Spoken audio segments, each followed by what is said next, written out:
Tonight at 6, paradise ravaged. Almost a week after a wildfire wiped out a historic town in Maui, people are still trying to come to grips with the tragedy. Good evening, everyone. I'm Pat Harvey. Crews with cadaver dogs have been sifting through the ashes looking for more victims. Hawaii's governor says there could be hundreds of more.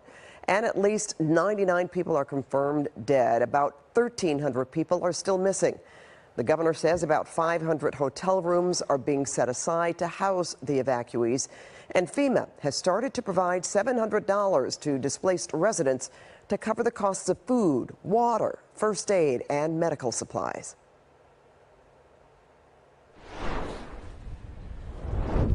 All right, we're going to go to Jeff Nguyen, who is live now in Maui. And Jeff, what information do you have for us? So, Pat, we are learning that the flames moved about a mile a minute, wiping out thousands of homes. And today, we are learning that the effort to move displaced locals into temporary housing is underway.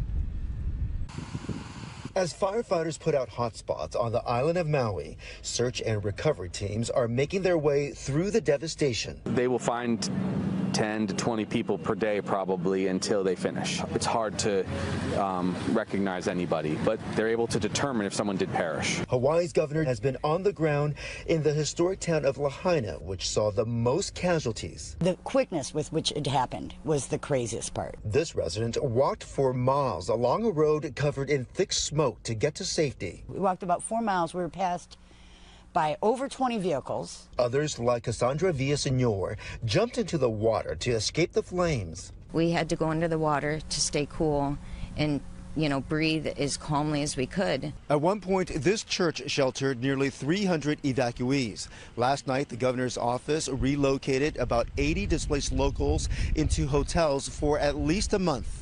At the Westin Maui in Ka'anapali, this worker is helping to feed hundreds of hotel workers and their family members. Here we got running water, now we got electricity, we got cell service now as of last night. Many residents have expressed frustration about having little warning before the flames swept in. I've lived here for 23 years.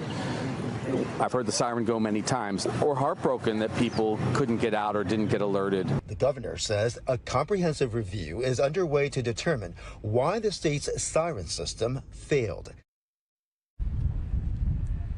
And authorities are warning people in Lahaina and Kula to not drink the water. In fact, they are saying don't even bother to boil it because the flames ripped through the area and left behind far too many toxins. Pat? Well, Jeff, there are so many stories of people that actually escaped the flames, including a woman, we understand, who jumped into the water. How does she survive? So, Pat, I know very well that you're very familiar with Lahaina. She was basically near the historic and famous library. It's basically a port town. So she saw the fires racing towards her, and her only option was to jump in the water. You're very familiar with the docks there, right? Because there are so many boats. She said that she swam underneath the docks so that she could shield herself from falling debris.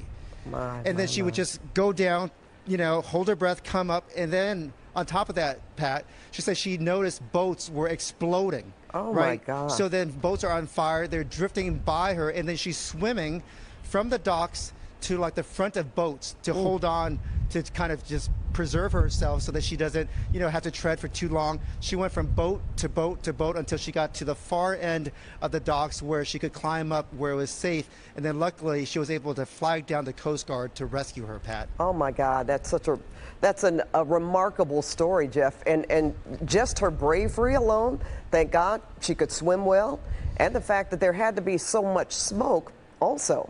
But she was able to withstand that and get herself to safety. And I know you have many more stories that you're going to be sharing with us as the time goes by. So thank you so much for now. All right, our Jeff Nguyen reporting live from Maui.